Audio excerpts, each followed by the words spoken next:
Hello friends, welcome to my channel. और आज के वीडियो में शेयर करने वाली हूँ बहुत सारी information regarding German education system.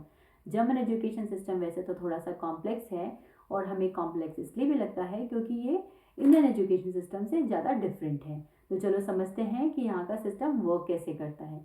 तो जर्मन एजुकेशन सिस्टम 5 लेवल्स का होता है, जिसमें कि फर्स्ट लेवल है एलिमेंट्री स्कूलिंग, जो कि इंडिया के हिसाब से होती है किंडरगार्टन। सेकेंड है प्राइमरी स्कूलिंग, जो कि है क्लास 1 से लेके क्लास 4 तक। और सेकेंडरी स्कूलिंग जो कि है क्लास 5 से लेके क्लास 9 तक या फिर 10 तक। यहीं पे जर्मन स्कूल सिस्टम की कॉम्प्लेक्सिटी होती है। तो अगर हम ये पूरा एजुकेशन सिस्टम एक वीडियो में एक्सप्लेन करेंगे या समझने की कोशिश करेंगे तो थोड़ा सा डिफिकल्ट हो जाएगा। तो आज हम समझते हैं यहाँ का अर्ली एजुकेशन सिस्टम या फिर elementary school level system. Pre schooling optional होने की वजह से ये रिस्पॉन्सिबिलिटी होती है यूथ वेलफेयर ऑफिस की उस स्टेट की, क्योंकि जर्मनी बहुत सारे स्टेट्स में डिवाइडेड है। तो जो इसके लिए रूल्स रेगुलेशंस बनते हैं वो यूथ वेलफेयर ऑफिस बनाता है, क्योंकि यहाँ पे जो कंपलसरी एजुकेशन है वो या फिर प्राइमरी एजुकेशन है वो स्टार्ट होती है क्लास 1 से लेकर।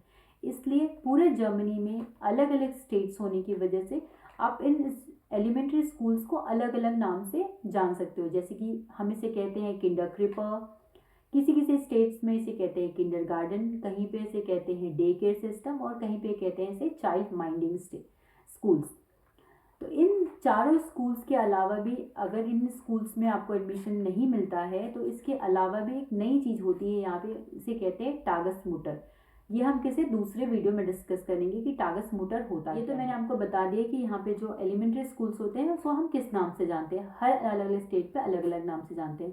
अब हम देखते हैं कि इसे रन कौन करता है। तो कहीं कहीं पे ये तो फुली प्राइवेट होते हैं, किसी किसी जगह पे पब्लिक रन होते हैं, तो ये लोकल अथॉरिटी उस एरिया की रन करती है। किसी किसी जगह पे चर्च भी रन करता है, बट चर्च रिलेटेड जो एलिमेंट्री स्कूल्स होते हैं उसके लिए आपको उस चर्च के एक पर्टिकुलर फेथ का बिलीवर होना चाहिए और उसका मेंबर होना चाहिए, तभी आपका उस स्कूल्स में एडमिशन हो पाएगा। एलिमेंट्री स्कूल्स दो ग्रुप में डिवाइडेड होता है।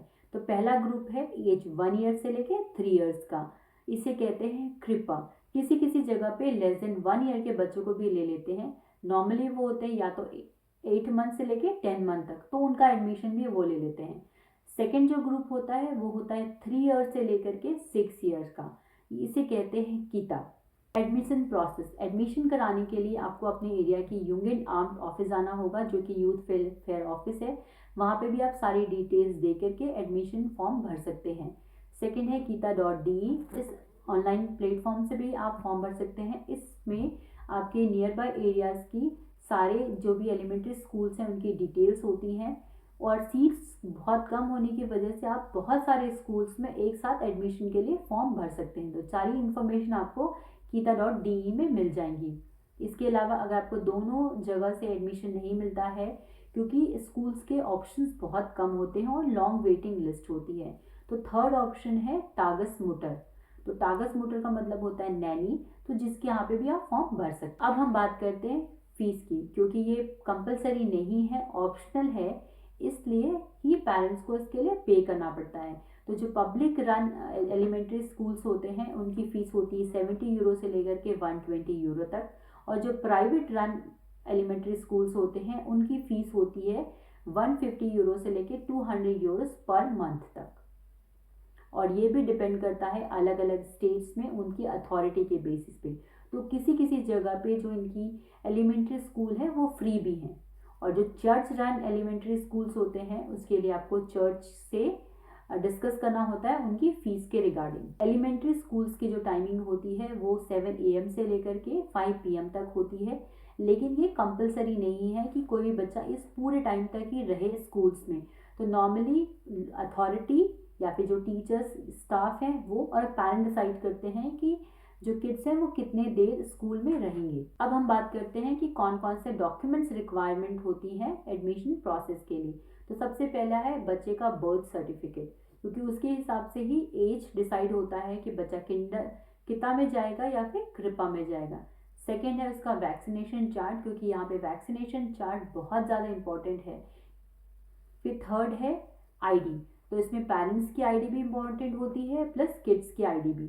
फिर फोर्थ है सिटी रजिस्ट्रेशन, क्योंकि यहाँ पे सिटी रजिस्ट्रेशन के बिना कोई भी प्रोसेस नहीं होता है। तो ये चारों डॉक्यूमेंट आप अपने साथ लेके जाएं जब भी आप अपने गीता में या फिर कृपा में एडमिशन करवाएं। जैसा कि मैंने आपको पहले ही बताया कि एलिमेंट्री स्कूल 2 ग्रुप में डिवाइडेड होते हैं। तो पहला ग्रुप है 1 ईयर से लेके 3 ईयर एज ग्रुप, दूसरा है 3 ईयर से लेके 6 ईयर का एज ग्रुप। जो फर्स्ट ग्रुप है वो तो बहुत ही छोटे बच्चों का होता है। तो इतने छोटे बच्चों को वो सिर्फ छोटी छोटी एक्टिविटी कराते हैं, जैसे वो बैठना सिखाते हैं, चलना सिखाते हैं। वो छोटे छोटे राइम्स होते हैं जिनको वो देखते हैं, जिनके लिए वो विजन की जो स्किल्स होती है वो डेवलप कराते हैं कि कैसे बच्चा डिसिप्लिन होकर एक जगह बैठ के देख पाए। बच्चों को सुनना सिखाते हैं और छोटे छोटे इंस्ट्रक्शंस देते हैं कि बच्चा कैसे उनकी बात सुने, और उनकी सोशल और मोटर स्किल डेवलप कराते हैं। और इसमें ज़्यादा कुछ भी नहीं होता है। इसके अलावा इनका वो डेली रूटीन फिक्स करते हैं कि किस टाइम से किस टाइम तक बच्चों को खाना चाहिए। स्कूल में ही उनका लंच आवर्स होता है, स्नैक्स होता है, प्लस स्लीपिंग टाइम भी होता है। तो ये पूरे पैटर्न को वो रेगुलेट करते हैं। जो नेक्स्ट ग्रुप है वो है 3 ईयर से 6 ईयर्स का। इस एज ग्रुप के बच्चे थोड़े से बड़े होते हैं। तो यहाँ पे उनकी स्टार्ट होती है social development plus language development, क्योंकि जर्मनी में लैंग्वेज डेवलपमेंट बहुत ज़्यादा इम्पॉर्टेंट है। तो यहाँ पे ये बच्चों के फोकस करते हैं उनके सोशल स्किल्स पे प्लस लैंग्वेज स्किल्स पे। तो यहाँ पे इन बच्चों को स्कूल में इनकी रूटीन तो क्योंकि ऑलरेडी पहले सेट हो चुकी होती है, इसके अलावा वो करते हैं इनके सराउंडिंग्स में घुमाना। तो ये बच्चों को छोटी छोटी चीज़ें सिखाने के लिए उनके सराउंडिंग, जैसे कि कोई गार्डन हो गया, सुपरमार्केट हो गया, सोसाइटी हो गई, वो वहाँ पे घुमाने जाते हैं। तो बेसिकली इनका आउटडोर ज़्यादा होता है और आउटडोर एक्टिविटी के थ्रू ये सिखाते हैं सोशल डेवलपमेंट। और इसमें ये भी मोटर स्किल भी सिखाते हैं। तो स्कूल में बहुत सारी छोटे छोटे गेम होते हैं। नॉर्मली जो यहाँ के स्कूल्स होते हैं वो मॉन्टेसरी बेस्ड होते हैं। तो बहुत सारी छोटी छोटी एक्टिविटीज़ होते हैं जिसके थ्रू वो बच्चे की मोटर स्किल और सोशल स्किल डेवलप कराते हैं। प्लस जो लास्ट 1 ईयर होता है जिसमें बच्चा होता है 5 ईयर से लेके 6 ईयर्स का, उसमें बच्चों को थोड़ी ज़्यादा एजुकेशनल एक्टिविटीज़ देते हैं, क्योंकि वो ट्रांजिशन पीरियड होता है गीता से लेके स्कूल्स का। तो समटाइम्स इसमें स्कूल बच्चों को वो स्कूल भी घुमाने ले जाते हैं, जिससे कि वो देख पाएँ कि स्कूल्स में पढ़ाई कैसी होती है। 1 या 2 दिन वो स्कूल में स्पेंड करते हैं ताकि ये समझ पाएँ कि एजुकेशन सिस्टम कैसा होता है, उनको डिसिप्लिन कैसे रहना है, कैसे स्कूल में बैठते हैं, कैसे टीचर आके क्लास में पढ़ाती है। क्योंकि इसके पहले तो वो ग्रुप में बैठ के पढ़ते हैं तो उनका क्लास सिस्टम नहीं होता। तो ये इसको कहते हैं फॉर्शुला। अब हम बात करते हैं इंटीग्रेशन प्रोसेस की। तो बहुत सारे पेरेंट्स को डाउट होता है कि बच्चे तो बहुत छोटे हैं या फिर वो नए नए जर्मनी में मूव हुए हैं तो उनको जर्मन लैंग्वेज नहीं आती, तो कैसे काम चलेगा। तो इसके लिए मैं बता दूँ कि यहाँ का जो इंटीग्रेशन प्रोसेस है वो बहुत ज़्यादा स्लो है। तो अगर आपको बच्चे को लैंग्वेज नहीं भी आती तो कोई प्रॉब्लम नहीं है, उसका इंटीग्रेशन उतना ही नॉर्मल है जितने कि यहाँ के जर्मन बच्चों का है।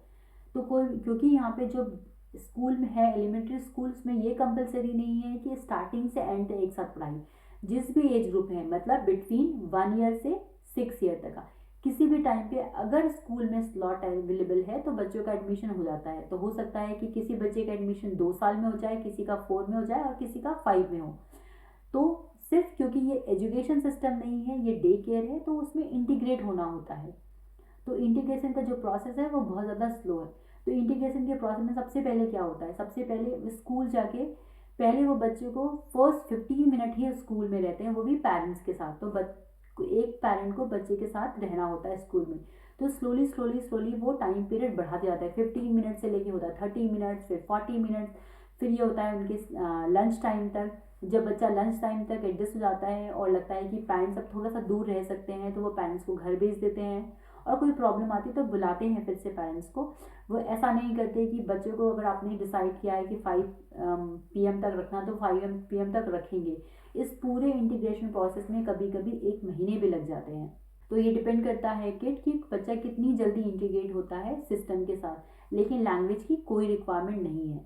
अब हम बात करते हैं कि पेरेंट्स कैसे हेल्प कर सकते हैं अपने बच्चे के स्कूल में इंटीग्रेट होने में।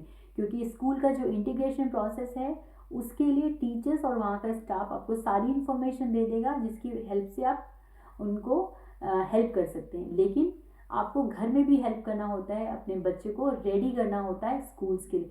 सबसे पहले तो आप उनको स्कूल की बहुत सारी स्टोरी सुना सकते हैं कि स्कूल में गेम्स होते हैं, वहाँ पे स्कूल में आपको बहुत सारे फ्रेंड्स मिलेंगे जिससे आपका बहुत दिन अच्छा जाएगा, जिससे कि बच्चे मोटिवेट होते हैं स्कूल जाने के लिए। फिर दूसरा होता है कि बच्चे को डिसिप्लिन करना और एक प्रॉपर रूटीन डिसाइड करना कि प्रॉपर रूटीन क्या है बच्चे कि वो कैसे खाता है, कब सोता है, ये पूरा रूटीन सेट करना। अगर किसी बच्चे का रूटीन पूरा सेट है तो उसके लिए बहुत ईजी होता है स्कूल में इंटीग्रेट होना। थर्ड है प्रॉपर क्लोथिंग, क्योंकि समर के टाइम पे तो चल जाता है, लेकिन विंटर्स के टाइम पे यहाँ पे बहुत ज़्यादा ठंड पड़ती, तो बच्चों की प्रॉपर क्लोथिंग बहुत इंपॉर्टेंट है, क्योंकि यहाँ पे स्कूल या फिर एलिमेंट्री स्कूल जाने के बाद उनकी बहुत सारी आउटडोर एक्टिविटी भी होती है। तो अगर बच्चे की प्रॉपर क्लोथिंग नहीं है तो बच्चे को बहुत डिफिकल्ट होगा विंटर के समय स्कूल जाने में। समर में तो चल जाएगा।